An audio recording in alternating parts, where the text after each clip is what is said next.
Assalamualaikum warahmatullahi wabarakatuh.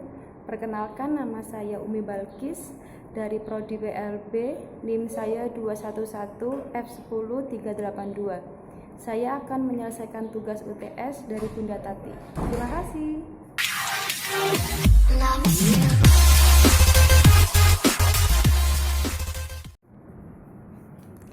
Kali ini saya akan menjelaskan tentang definisi tunanetra, identifikasi tunanetra, kriteria tunanetra, klasifikasi tunanetra, dan karakteristik tunanetra.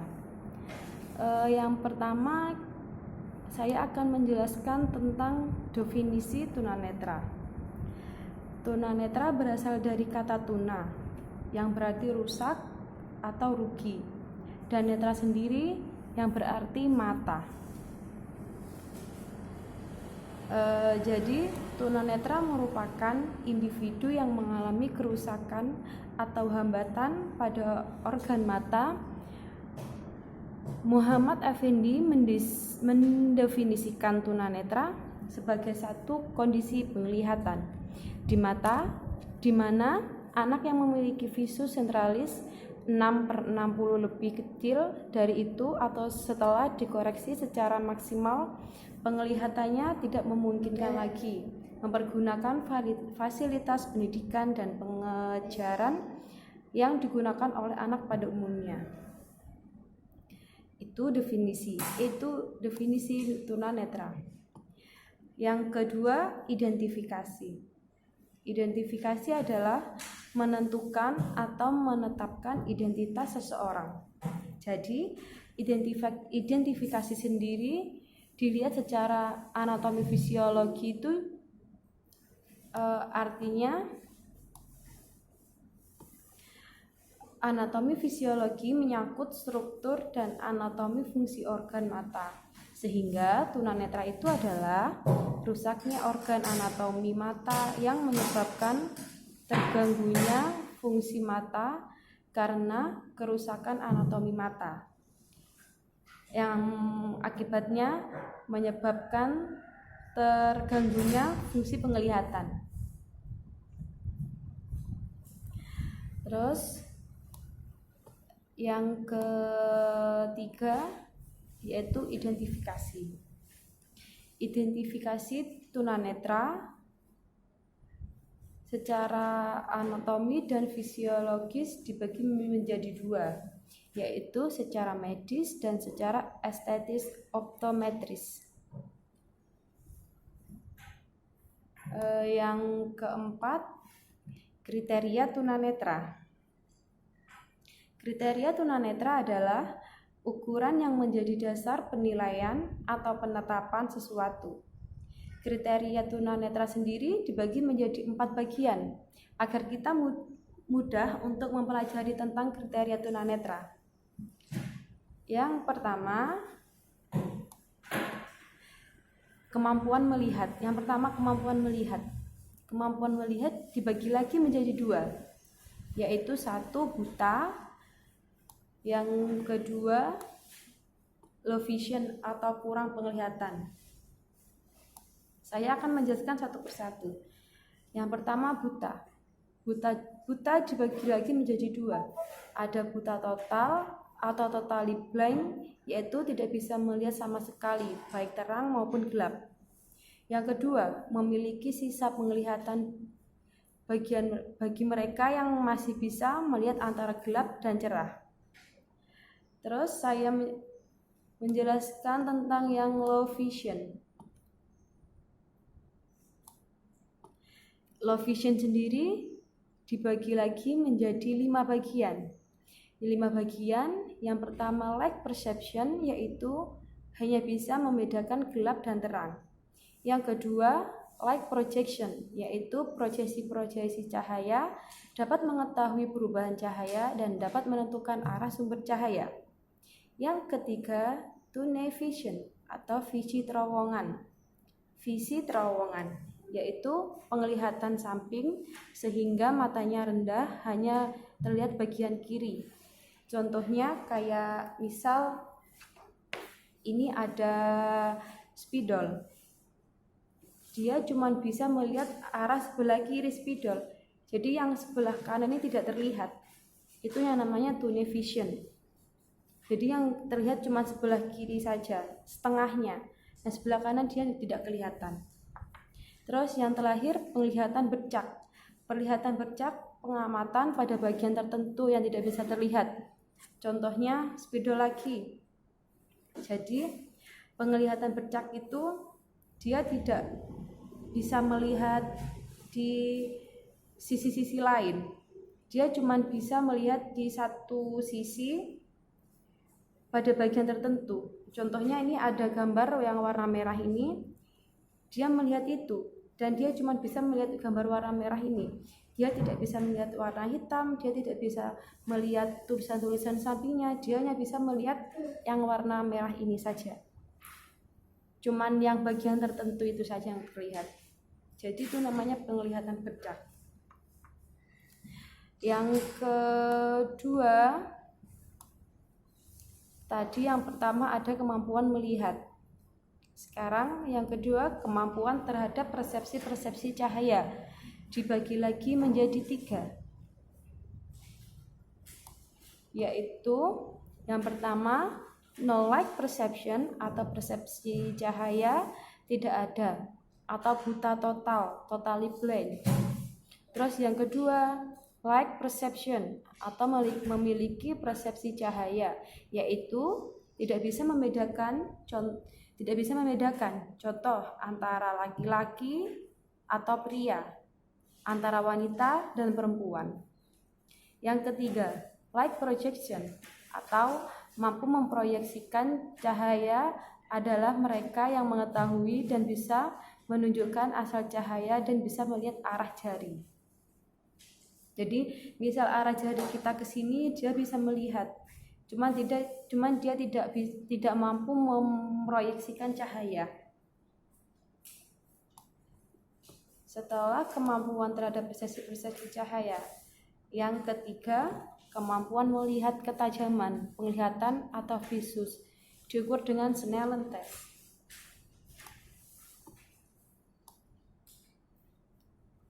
Kemampuan melihat dibagi lagi, ada kemampuan melihat ini ada tingkatan-tingkatan ketajaman cara dia melihat.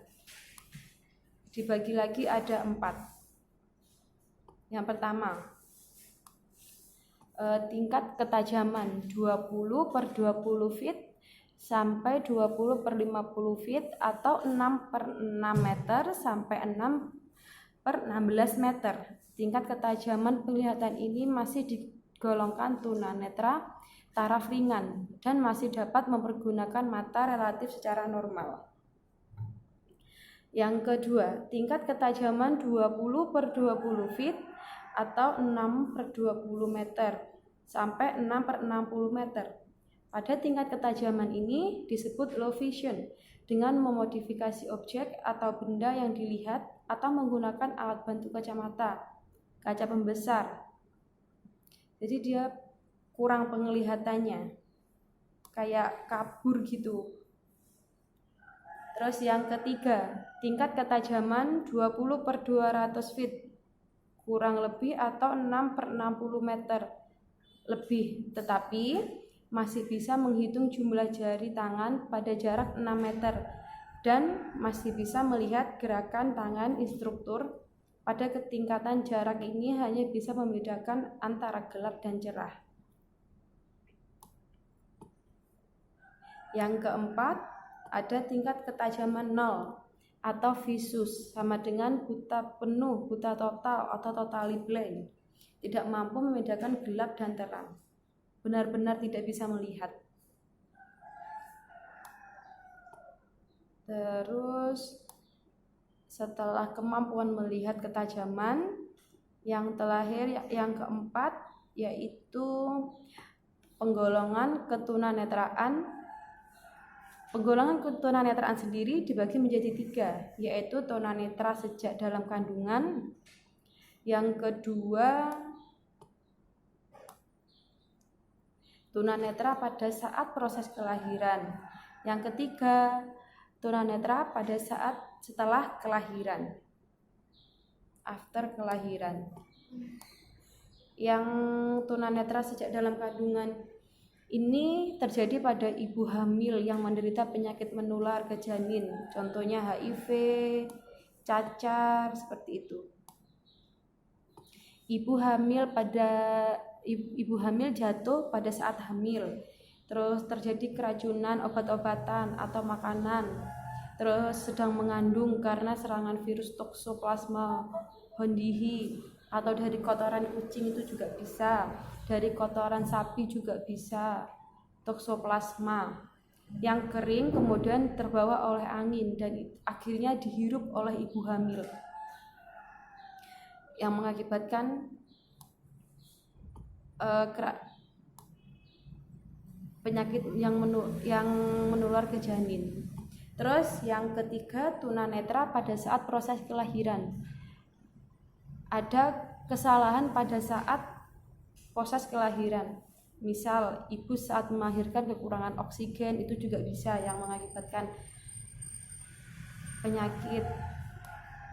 Terus yang ketiga tunanetra pada setelah kelahiran, bisa terjadi pada bayi sampai dewasa. Setelah kriteria tunanetra, ada juga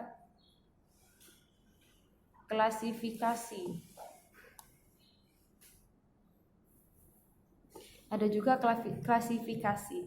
Klasifikasi adalah sebuah proses pengelompokan benda berdasarkan ciri-ciri persamaan atau perbedaan klasifikasi. Dibagi menjadi 5, yaitu yang pertama, kelompok yang memiliki penglihatan agak normal tetapi membutuhkan lensa atau alat bantu seperti kacamata, kaca pembesar, itu juga sangat dibutuhkan banget.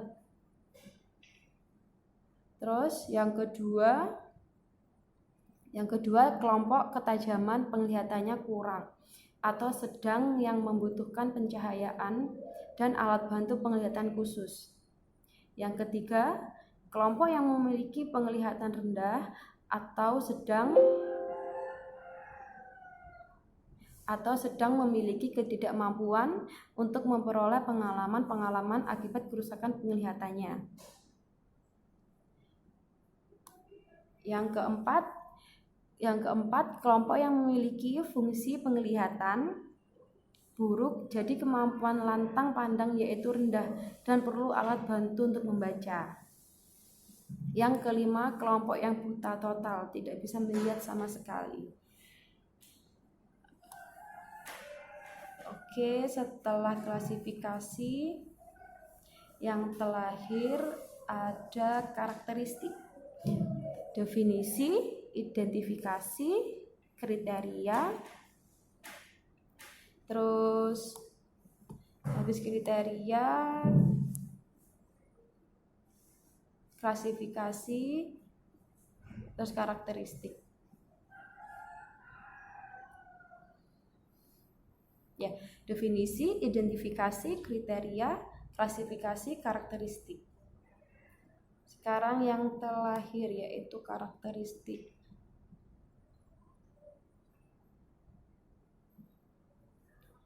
Nah, karakteristik adalah gaya hidup seseorang yang berkembang secara teratur hingga tingkah laku tersebut menjadi tidak konsisten atau tetap dan mudah diperhatikan. Karakteristik dalam tunanetra menyebabkan keterbatasan dalam bersikap terhadap lingkungan. Keterbatasan tersebut sesuai dengan tunanetra itu sendiri. Karakteristik dibagi menjadi 2, yaitu fisik dan psikis. Selain itu, penyakitnya dapat mengakibatkan kelainan pada mata. Ada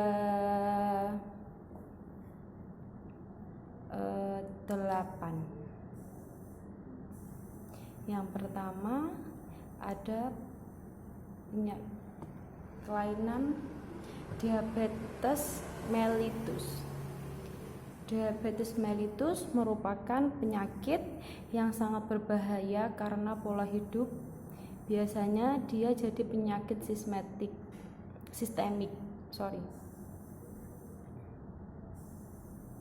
Jadi, penyakit hipertensi diabetes mellitus ini adalah termasuk penyakit berat yang dapat mengenai seluruh bagian tubuh manusia melalui aliran darah. Penyakit ini berkomplikasi dengan penyakit lainnya. Jadi, pada organ mata kasus ini dapat menyebabkan penyakit berupa retinopatia, katarak. Semakin meningkat sesuai dengan lamanya penyakitnya, pola hidup seseorang dalam mengendalikan kadar gula dan kolesterol penyebab penderita penyakit diabetes mellitus ini juga menyerang pada organ mata. Yang diserang biasanya akan timbul kata jadi katarak. Dioperasi pun bisa muncul kembali.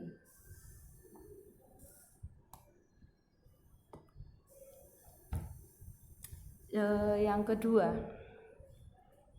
hipertensi mengakibatkan arteriostik erosi, yaitu mengalami penyempitan pembuluh darah atau bahkan pecahnya pembuluh darah pada otak yang memberikan gejala eksudasi dan peredarannya. Ketika pembuluh darah di otak pecah, maka akan terjadi pendarahan retina yang akhirnya terjadi penyumbatan. Terus yang ketiga, oftalmopati endokrin. Oftalmopati endokrin adalah kelainan endokrin, kelainan menyebabkan kelainan pada mata yang mengakibatkan kesulitan dan kekurangan atau bahkan berkelebihan sirkulasi darah dalam tubuh. Misal, kasus hipertiroid ini akan timbunan lemak di belakang bola mata hingga mata menjadi menonjol, sehingga kelopak mata tidak bisa tertutup rapat. Terus kelainan yang keempat ada infeksi sistemik. Infeksi sistemik penyakit mata yang disebabkan oleh virus, bibit penyakit yang dibawa oleh serangga, jamur yang menyerang selaput mata jadi infeksi. Dapat juga merusak organ-organ selaput mata yang tipis. Bahkan dapat menyebabkan penyakit bergulma atau borok atau ulkus. Infeksi pada mata lama-kelamaan akan berkembang pada mata bagian dalam dan akan bisa mengakibatkan kebutaan. Terus yang kelima ada kelainan radang konjungtiva atau bahasa ilmiahnya disebut konjungtivitis gonorrhoeae.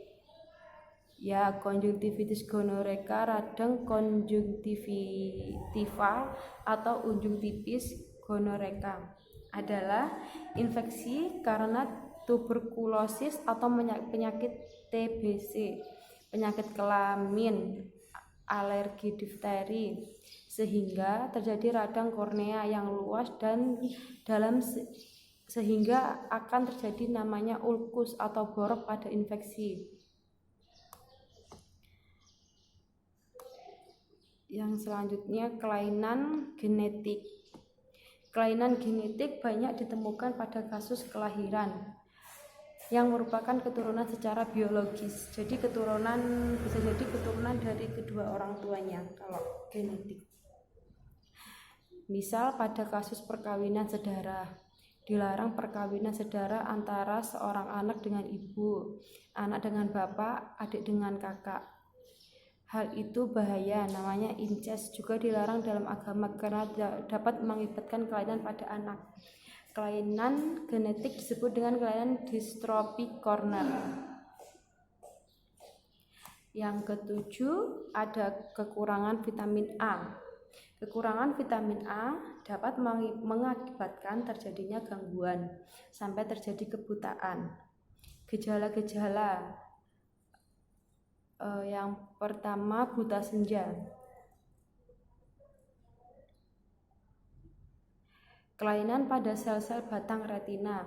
Kekurangan vitamin A juga dapat menyebabkan produksi air mata berkurang. Terus, ternyata menangis penting karena menangis mampu menjernihkan mata dengan menangis. Jadi kekurangan vitamin ini bisa menyebabkan produksi air mata berkurang sehingga berdampak kekeringan pada konjungtiva. Yang selanjutnya, kornea menjadi kekeringan dapat mengakibatkan kornea ini mudah luka. Lupus atau borok dapat sehingga menonjol dan kedokterannya stapiloma kornea.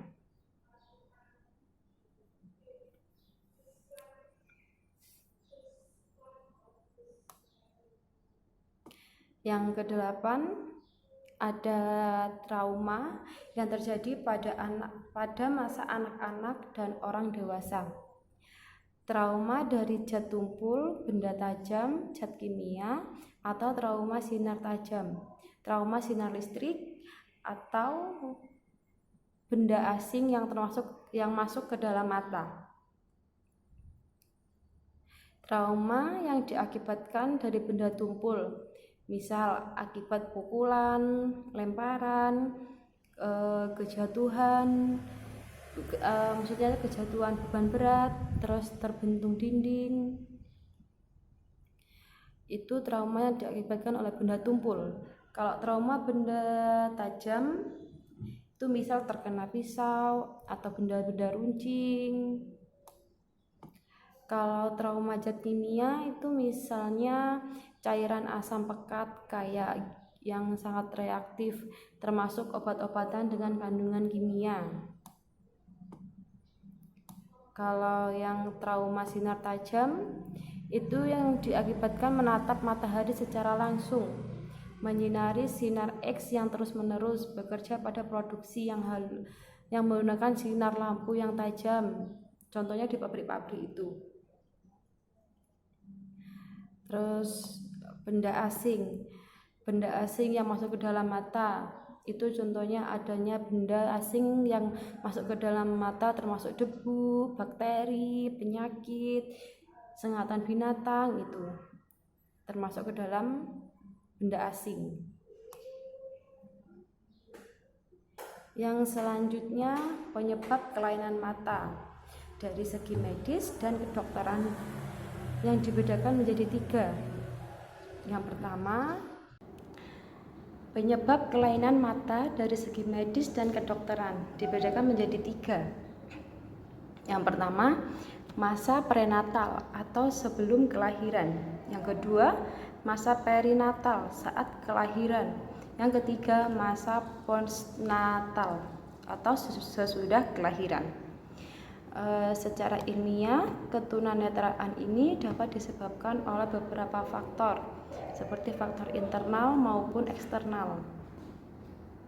Yang pertama adalah faktor genetik. Faktor genetik atau keturunan yang mengakibatkan retinitis pigmentosa, penyakit pada retina yang pada umumnya karena keturunan dan menyebabkan sedikit demi sedikit kemunduran dan memburuknya fungsi retina.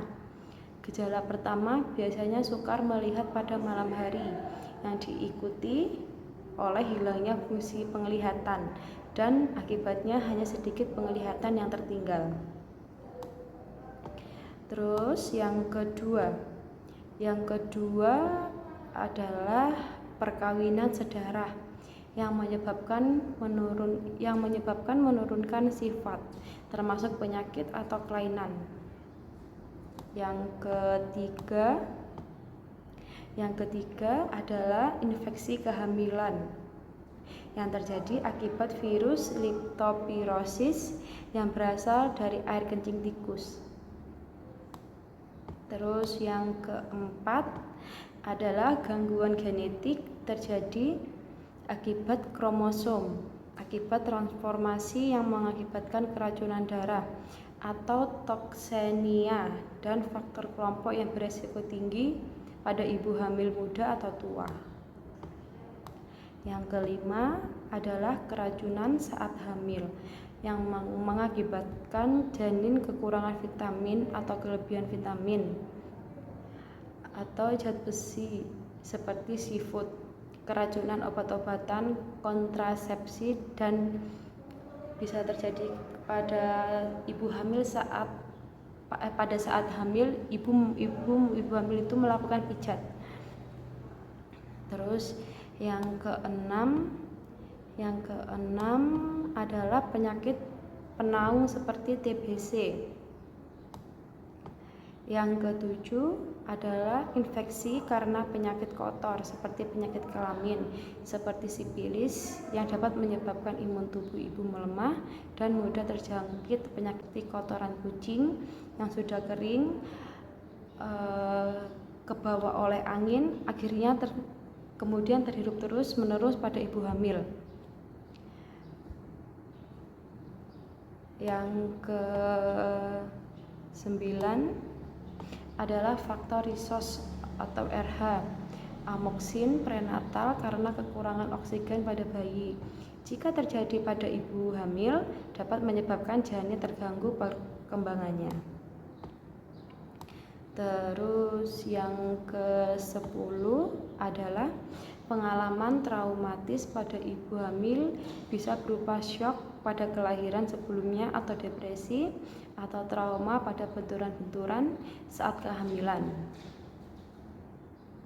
Yang ke-11 adalah radiasi sinar X akibat USG yang berlebihan. Itu adalah penyebab kelainan mata dari segi medis dan kedokteran. Sekarang faktor penyebab tunanetra. Faktor penyebab tunanetra. Anak-anak yang mengalami gangguan penglihatan memiliki faktor penyebab yang berbeda. Ada yang berasal dari dalam diri mereka sendiri ataupun dari luar diri mereka. Berikut ini adalah klasifikasi faktor penyebab individu mengalami tunanetra. Yang pertama,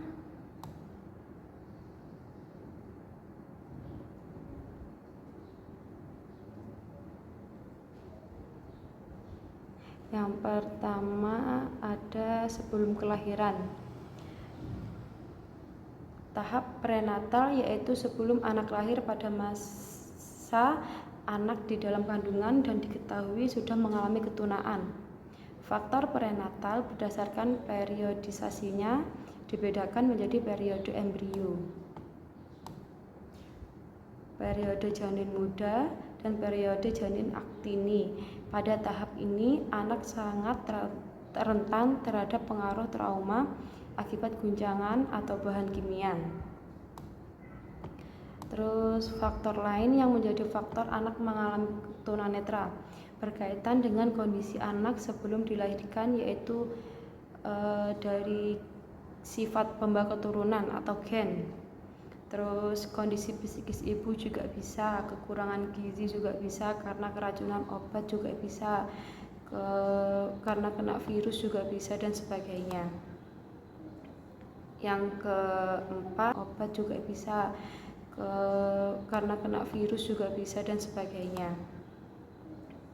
Yang keempat, saat kelahiran, periode neonatal yaitu periode di mana anak dilahirkan.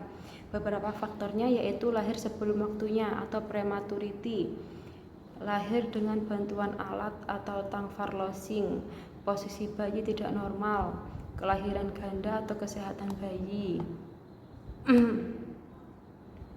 Yang ketiga, postnatal setelah kelahiran. Kelainan pada saat postnatal yaitu kelahiran yang terjadi setelah anak lahir atau saat anak di masa perkembangan. Pada periode ini, ketunaan bisa terjadi akibat kecelakaan, panas badan yang terlalu tinggi, kekurangan vitamin, terus bakteri, serta kecelakaan yang bersifat eksternal seperti masuknya benda keras atau tajam, cairan kimia yang berbahaya, kecelakaan kendaraan, dan lain-lain. Dapat dipahami bahwa terdapat 3 tahapan faktor penyebab terjadinya trauma akibat guncangan atau bahan kimia. Yang pertama, tahap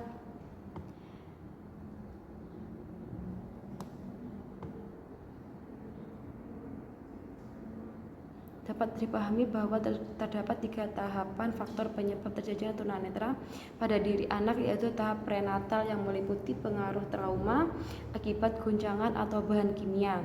Tahap neonatal meliputi anak lahir